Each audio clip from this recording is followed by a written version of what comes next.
Baik. Assalamualaikum warahmatullahi wabarakatuh. Alhamdulillah. Alhamdulillahi rabbil alamin. Wal aqibatu lil muttaqin. Wala udwana illa 'alal zalimin. Asyhadu an la ilaha illallah wahdahu la syarikalah wa asyhadu anna Muhammadan abduhu wa rasuluh. Allahumma shalli wa sallim wa barik ala Muhammad wa ala ali Muhammad kama shallaita wa barakta ala Ibrahim wa ala ali Ibrahim fil alamin innaka Hamidum Majid. Amma ba'du. Bapak-bapak dan ibu-ibu serta hadirin dan hadirat sekalian, rahimani wa rahimakumullah. Alhamdulillah pada malam ini atas izin Allah kita bisa berjumpa kembali untuk duduk di majelis ini sama-sama mempelajari hadis-hadis Rasulullah sallallahu alaihi wasallam yang ada dalam kitab Riyadhus Shalihin yang dikumpulkan oleh Al-Imam An-Nawawi rahimahullah. Insyaallah pada malam ini kita akan membahas dua hadis terakhir dari bab anjuran untuk beruzlah, mengasingkan diri ketika terjadi kerusakannya dan takut dari fitnah yang akan menimpa agama kita. Baik, mari kita perhatikan Bapak Ibu yang membawa kitab Riyadhus Shalihin, silakan dibuka hadis keempat Pak Gofir ya. Hadis keempat, betul. Pak Gofir, hadis keempat. Hadis. Oh, hadis 4 ya. Ya, baik, silakan dibuka hadis keempat dari bab ini ya. Yaitu hadis dari Abu Hurairah radhiyallahu anhu dari Nabi ya sallallahu alaihi wasallam, beliau bersabda, "Ma ba'atsallahu nabiyyan illa ra'al ghanam." Tidaklah Allah mengutus seorang nabi kecuali nabi tersebut menggembala kambing. Faqala ashabuhu, maka bertanyalah para sahabat kepada beliau, "Wa anta? Apakah juga engkau wahai Rasulullah?" Qala na'am. Rasul menjawab, "Iya," kata Rasul. "Kuntu ar'aha ala qararitol li ahli Makkah." Iya, kata Rasul, aku juga menggembala kambing untuk dibayar ya, oleh para pemilik kambing penduduk Madinah, penduduk Makkah ya. Dibayar dengan upah qararit. Apa makna qararit? Qararit itu jam'u qirat wa huwa nisfu danik. Wa daniku sudusu ad-dinar wa dirham. Jadi Rasul dibayar dengan upah yang tidak terlalu banyak ya.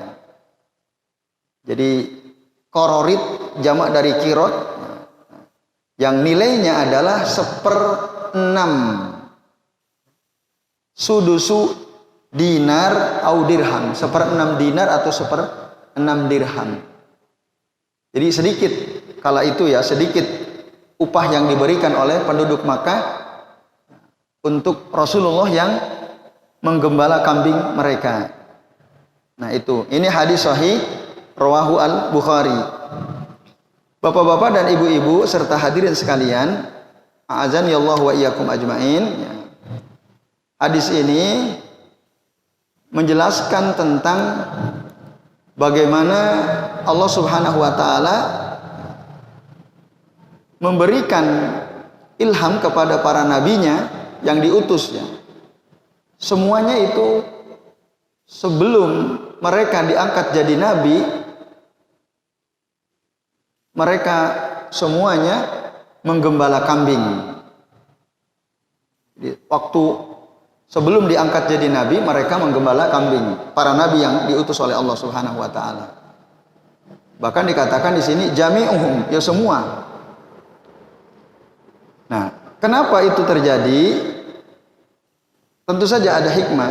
Kenapa kok para nabi itu seluruhnya ketika mereka belum diangkat jadi nabi menggembala kambing untuk latihan, kay yahsulalahum at-tamarrun biriayatiha, supaya mereka latihan untuk mengurusi. Jadi sebelum mereka mengurusi urusan manusia, Allah mengajari mereka bagaimana ngurus kambing dulu, kambing atau domba dulu. Nah itu nanti akan, karena kelak nanti para nabi dan rasul akan dibebani oleh Allah Ta'ala untuk mengurusi urusan manusia. Ma yukallafunahu minal qiyam bisiyasatin nas, untuk ngurusi urusan manusia. Ngurusi kambing dikatakan dalam kitab ini bisa memunculkan sifat kasih sayang, hati-hati, itu bisa memunculkan sifat itu. Karena kambing itu adalah hewan yang gampang sekali terpecah, tercerai-berai, gitu. Dan mereka ketika ada hewan buas, itu sulit menyelamatkan kecuali dijaga oleh si penggembalanya itu. Nah ini Bapak Ibu dan sekalian hikmah kenapa kok kambing bukan unta atau sapi gitu. Karena sifat kambing atau domba itu dia mudah terpisah-pisah. Dan ketika ada musuh, ini gampang mereka dihabisi oleh musuh dari hewan buas itu. Maka bapak-bapak dan ibu-ibu serta sekalian, dengan begitu Rasul latihan karena sifat dasar manusia nanti begitu juga Jadi kambing itu termasuk juga dianggap sebagai hewan yang lemah, hewan yang lemah, dan tabiatnya beda-beda, serta tadi mudah sekali mereka tercerai-berai. Maka dengan demikian nanti Rasul akan terlatih dengan menggembala kambing itu saat Allah menugaskan beliau untuk ngurusi urusan manusia. Udah terbiasa dengan perbedaan tabiat yang dialami oleh beliau saat menggembala kambing. Maka nanti manusia pun begitu. Tabiatnya berbeda-beda, akalnya juga berbeda-beda. Gitu. Maka dengan pengalaman menggembala kambing itu, para nabi dan rasul sudah siap untuk memimpin manusia, untuk mengurusi urusan umat manusia. Nah, ini merupakan perhatian Allah Ta'ala kepada para nabinya dengan cara tadi. Seluruh nabi itu waktu sebelum diangkat menjadi nabi, mereka menggembala kambing tadi, untuk latihan tadi. Nah, sehingga nanti akhirnya bisa bersikap kasih sayang terhadap yang lemah dan tetap berbuat baik kepada yang buruk. Mungkin ada sifat manusia yang buruk, tapi tetap berusaha bagaimana berbuat baik kepada manusia yang buruk itu tadi yang dipimpin oleh beliau, oleh para nabi itu. Nah, Bapak Ibu dan sekalian, itu dia hikmah kenapa para nabi itu seluruhnya menggembala kambing. Gitu. Nah, Bapak Ibu dan hadirin sekalian, azan ya Allah wa iyyakum ajmain. Hadis ini yang kedua juga menunjukkan bahwa para nabi itu tawadu. Apa bukti ketawaduan para nabi itu? Mereka sibuk dengan sesuatu, suatu pekerjaan yang gajinya tidak seberapa gitu Tadi dibayar dengan kororit gitu tapi nggak ada masalah. Sebagaimana itu dialami oleh Nabi Shallallahu Alaihi Wasallam. Nah ini menunjukkan ketawaduan beliau para nabi. Di sini katakan tawadu'ul anbiya alaihimus salatu wassalam listighalihim bil harfil yasirah. Di sini menunjukkan ketawaduan para nabi alaihimus salatu wassalam karena kesibukan mereka dengan suatu pekerjaan yang gajinya, upahnya tidak seberapa itu. Nah, ini bapak-bapak dan ibu-ibu serta hadirin sekalian, a'adzani Allah wa iyyakum ajma'in. Nah, yang terakhir, kesimpulan yang kita bisa ambil dari hadis ini adalah dianjurkan bagi seorang hamba, ya, yustahabbu lil abdi kasbu qutihi bil halal wa in qalla. Dianjurkan bagi seorang hamba dia berusaha untuk mendapatkan ma'isyah, ya, untuk mendapatkan rezeki supaya kebutuhannya terpenuhi, tapi dengan yang halal. Itu dianjurkan setiap orang, setiap hamba Allah itu untuk mencari rezeki dengan yang halal. Wa in qalla, meskipun sedikit, yang penting halal. Itu. Jadi jangan dikejar banyaknya padahal tidak halal. Lebih baik sedikit tapi halal. Kenapa? Fafihi al-barakah liman qana'a. Karena dalam rezeki yang halal, meskipun sedikit, di situ ada keberkahan bagi orang yang bersikap qanaah. Qanaah. Qanaah itu ya ridho, puas dengan apa yang Allah bagi untuk dirinya. Dia kerja apa, dapat gaji berapa, sedikit tapi halal. Nah, inilah yang akan mendatangkan keberkahan bagi ya seorang hamba yang mencari rezeki tadi dengan rezeki yang halal ini. Nah, ini ya bapak-bapak dan ibu-ibu serta hadirin sekalian, a'adzani Allah wa iyyakum ajma'in. Jadi jangan sampai kita ingin mendapatkan rezeki yang banyak, uang yang banyak, penghasilan yang banyak, tapi tidak peduli dengan apakah itu halal apa haram. Yang penting banyaknya, bukan halalnya. Nah, banyak orang seperti itu. Padahal dunia ini ya tidak lebih baik daripada akhirat, padahal dunia ini tidak ada harganya di sisi Allah Subhanahu wa taala. Maka dalam satu riwayat Nabi mengatakan, "Lau kanatid dunya ta'dilu indallahi junaha ba'udatin."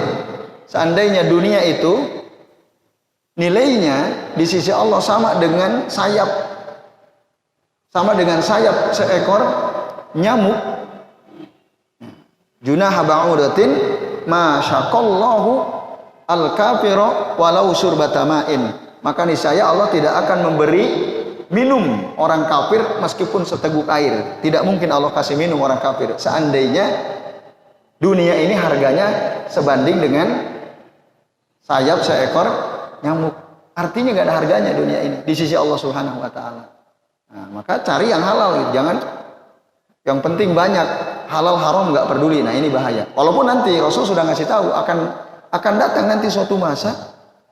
Jadi umat Nabi ini nggak peduli lagi mana yang halal, mana yang haram. Nah, itu ngeri ya Bapak sekalian. A'adzani Allah wa iyyakum ajma'in. Nanti akan datang suatu masa seperti itu.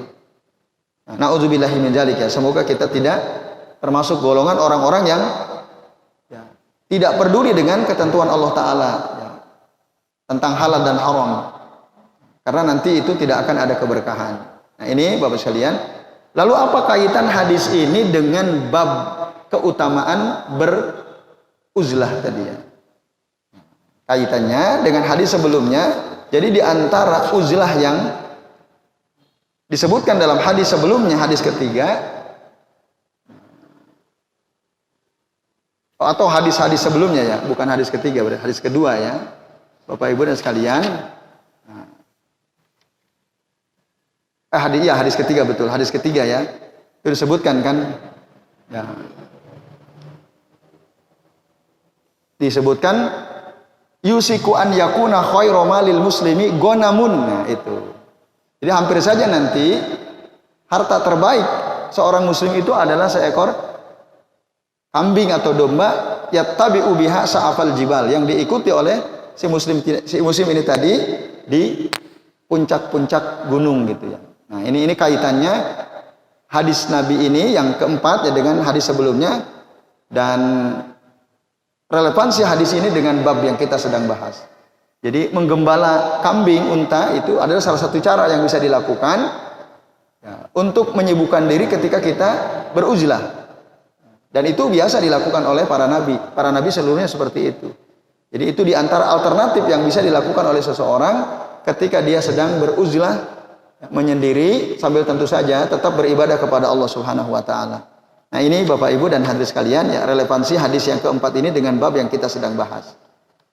Nah, kemudian hadis yang terakhir Bapak Ibu, yaitu hadis dari Abu Hurairah juga dari Rasul sallallahu alaihi wasallam. Rasulullah bersabda, "Min khairi ma'asin nasi," di antara kebaikan hidup seorang manusia itu adalah rajulun mumsiku inana farasihi. Seseorang yang memegang tali kendali kudanya fi sabilillah, di jalan Allah. Jadi ini kehidupan baik, ya. Di antara kehidupan yang baik bagi seseorang adalah orang yang memegang tali kendali kudanya dalam berjuang di jalan Allah Subhanahu wa taala. Yatiru ala matanihi, yang bersegera naik ke atas punggungnya kullama sami'a hayatan au faz'atan, setiap kali mendengar ada seruan suara untuk berperang. Jadi dia selalu siap, bersegera menyambut seruan perang. Jihad fi sabilillah. Nah, ini di antara kebaikan, ya, seorang manusia itu. Tara alaihi yabtagil qatla. Lalu kemudian Bapak Ibu sekalian, dia bersegera toro ma'nahu asro'a, ya. Bersegera untuk berperang, ya, betagi al-qatl, yang dia cari adalah al-qatl itu, maksudnya berperang, ya. Berperang di jalan Allah Subhanahu wa taala, au al-maut mazannahum, atau ya dia bersegera untuk menuju, ya, kematian dalam peperangan fisabilillah itu, sehingga mendapatkan derajat syahadah, ya, kesyahidan, mati dalam keadaan syahid. Al-maut mazannahum, ya. Itu satu. Yang kedua, au rajulun fi gunaimatin fi ra'si sa'afatin min hadhihi sa'af. Yang kedua, atau seseorang, ya, yang menggembala kambingnya di puncak gunung, dari puncak-puncak gunung yang ada, au fi batni wadin min hadhil audiyah, atau menggembala kambing di lembah-lembah yang ada, yuqimus shalah, dia tetap mendirikan salat, wa yu'tiz zakah, ya, menunaikan zakat, wa ya'budu rabbahu, dan senantiasa menyembah Tuhannya Allah Subhanahu wa taala, hatta ya'tiyahu al-yakin, sampai datang kepadanya kematian. Al-yakin ma'nahu kematian. Laisa minan nasi illa fi khairin, dan dia tidak berbaur dengan manusia, dengan orang-orang, kecuali dalam kebaikan. Itu yang dimaksud laisa minan nasi illa fi khairin. Jadi la yukhalitun nasa illa fi khairin. Dia tidak berbaur dengan orang-orang kecuali dalam kebaikan. Nah, Bapak Ibu dan hadirin sekalian, ini hadis terakhir, ya, dari bab tentang anjuran untuk beruzlah ketika terjadi kerusakan atau karena khawatir terkena fitnah agamanya. Nah, Bapak Ibu sekalian, di antara faidah yang kita bisa ambil dari hadis ini, ya, yang pertama, hadis ini menunjukkan tentang keutamaan jihad. Jihad fisabilillah maksudnya, ya. Dan senantiasa bersiap-siap untuk berjihad. Karena tadi orang ini dia udah siap-siap, ketika datang seruan jihad dia akan langsung naik ke atas punggung kudanya, ya, untuk menghadapi jihad itu. Nah, ini. Jadi hadis ini menunjukkan fadlul jihad wal istidad lahu wa tarakkubuhu. Keutamaan jihad, bersiap-siap untuk berjihad dan selalu, ya, siap-siap itu.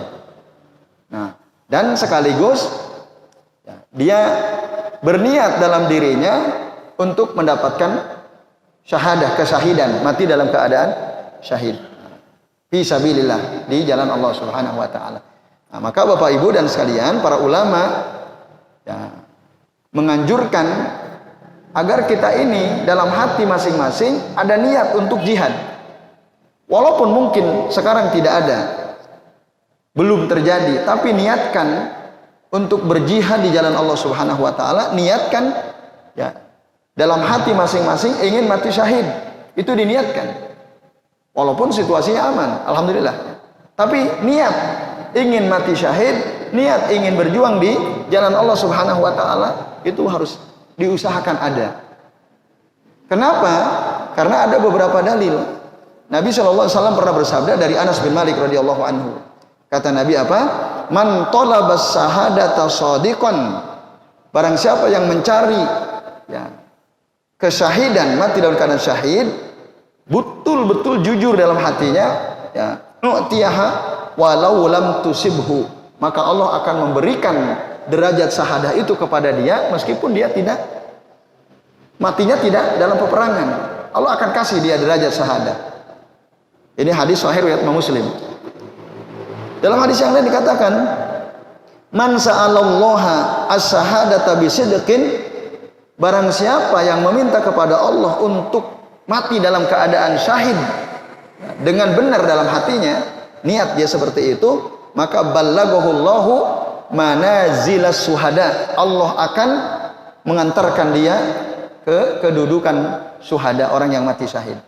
Jadi minta dia sama Allah, ya Allah wafatkan saya dalam keadaan syahid. Allah akan hantarkan dia, Allah akan sampaikan dia ke dalam kepada derajat syuhada itu.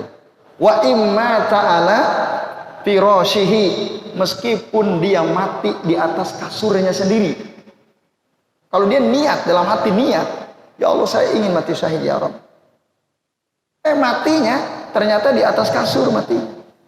Allah sampaikan dia nanti, Allah akan hantarkan dia sehingga dia sampai pada manazil syuhada, derajat para syuhada. Nah, ini bapak-bapak dan ibu sekalian ya. Jadi perlu diniatkan tuh. Walaupun ya sekarang alhamdulillah kita aman. Cuman ada niat dalam hati, Allah saya ingin syahid. Mati di jalan Allah, peperangan di jalan Allah Subhanahu wa taala. Nah, ini Bapak Ibu dan hadis sekalian, azanillahu wa iyyakum ajmain ya. Di antara beberapa hadis dari Nabi ya, yang menunjukkan pentingnya kita punya niat dalam hati masing-masing untuk mati syahid. Kemudian kesimpulan lain yang terakhir sekalian, azanillahu wa iyyakum ajmain ya. Hadis ini menjelaskan bahwa ketika kita bergaul dengan manusia, dengan orang-orang, maka hendaknya yang bagi ayyaslimal muslimuna min yadihi wa lisanihi. Hendaklah setiap orang Islam yang kita bergaul dengan mereka selamat dari ya tangan dan lidah kita, selamat dari keburukan tangan dan lidah kita. Jadi kalau pas kita bergaul dengan orang-orang gitu ya, dengan sesama kaum muslimin, jadi jangan sampai kita menyakiti mereka, menyakiti dengan tangan kita atau menyakiti dengan lisan kita. Nah, itu ketika kita bergaul dengan orang-orang, jangan sampai menyakiti kaum muslimin ya. Nah, terakhir, ketika kita beruzlah, mengasingkan diri karena kita khawatir tadi agama kita terkena fitnah, nah, maka seharusnya dia tetap ya, beribadah kepada Allah Ta'ala, menegakkan hukum-hukum syariat sesuai dengan yang seharusnya, dan tidak meninggalkan sholat, tidak meninggalkan puasa dan ibadah-ibadah yang lain. Itu. Jadi walaupun kita sendirian, menyendiri, beruzlah, sholat ya tetap harus dilakukan. Ibadah kepada Allah Ta'ala tetap harus dijaga. Maka kalau Bapak Ibu pernah nonton film Sunan Kalijaga ya, pernah lihat film Sunan Kalijaga belum? Kan ada salah satu adegannya, dia bertapa di pinggir sungai. Ada yang pernah lihat nggak? Sampai ini kan, lumut-lumut, rumput-rumput tumbuh di badannya si Sunan Kalijaga ini. Ini benar nggak kira-kira? Nggak mungkin, nggak benar. Ya. Kecuali kalau tidur seperti Ashabul Kahfi itu lain. Nah, Sunan Kalijaga kan belakangan, hidupnya setelah, kira-kira lahirnya di luar Rasul atau Sunan Kalijaga? Ya jelas di luar Rasul. Syariat Islam sudah berlaku. Lah kok dia bertapa nggak sholat? Nah, ini mungkin terlalu ngarang gitu ya. Si sutradaranya terlalu ngarang gitu ya. Kalau beliau betul-betul seorang alim, ya, orang yang berilmu, maka tidak mungkin ketika beruzlah meninggalkan ibadah kepada Allah Subhanahu wa taala. Maka kalau kita di zaman sekarang bertapa itu haram. Tapa di gua apa gitu. Berdiam diri sampai beberapa hari enggak sholat. Ya, nggak ibadah kepada Allah Ta'ala. Nah ini, ya, itu nggak benar. Jadi beruzlah tetap harus beribadah kepada Allah Ta'ala. Jadi baik Bapak Ibu, ini kesimpulan terakhir dari hadis yang terakhir. Selebihnya waktu saya kembalikan ke Pak Gofir.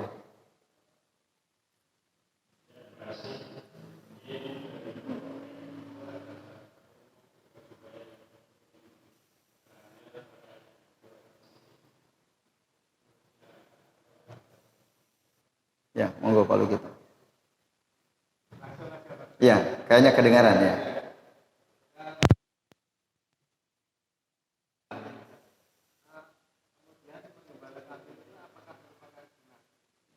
Hmm. Hmm. Ya. Hmm. Hmm. Hmm.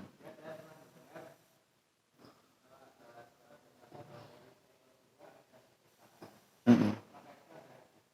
Hmm. Baik, langsung. Jadi terima kasih kalau gitu. Apakah menggembala kambing termasuk sunnah Rasul? Iya. Termasuk sunnah Rasul Shallallahu Alaihi Wasallam. Sunnah itu apa? Sesuatu yang dilakukan oleh Rasul Shallallahu Alaihi Wasallam. Biasa dilakukan oleh Rasul Sallallahu Alaihi Wasallam. Maka menggembala kambing itu sunnah, betul. Termasuk sunnah. Apakah berpahala? Jika kita niat ingin mengikuti Rasul, berpahala. Ingin ittiba dengan yang biasa dilakukan oleh Rasulullah SAW. Meskipun hukum asal menggembala kambing itu mubah. Yang jelas ini sunnah. Maksudnya sunnah dalam arti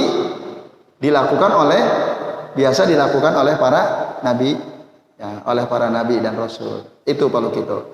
Nah, apakah berpahala? Ya, kalau kita niatkan untuk beruswah kepada nabi, nah itu menjadi pahala. Ittiba, saya ingin ikuti nabi. Nah itu, karena sesuatu yang dilakukan oleh Nabi pasti baik. Nah, walaupun kalau ditanya hukum asal menggembala ya mubah. Kecuali tadi mubah itu kan lentur, dia bisa menjadi haram, bisa menjadi wajib, bisa menjadi sunnah, mustahab ya. Nah, kalau kita niatkan, ya Allah saya ingin ternak kambing, ya, beruswah kepada Rasulullah Shallallahu Alaihi Wasallam, itu maka bisa berpahala karenanya. Ya. Kemudian yang kedua, apakah ada dalil yang menyatakan bahwa pada domba itu ada keberkahan? Wallahu a'lam ya. Saya belum membaca ya, belum mendapatkan ada riwayat yang menyatakan bahwa dalam kambing itu ada keberkahan. Wallahu a'lam. Ya itu kalau kita. Ya itu Pak Gofir.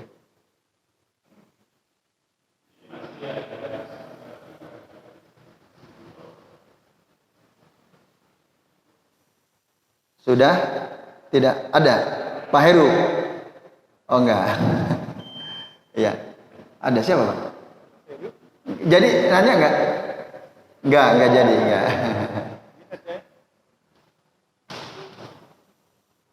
Oke, alhamdulillah sudah jelas. Baik. Saya tutup dulu Pak ya. Tak tutup dulu.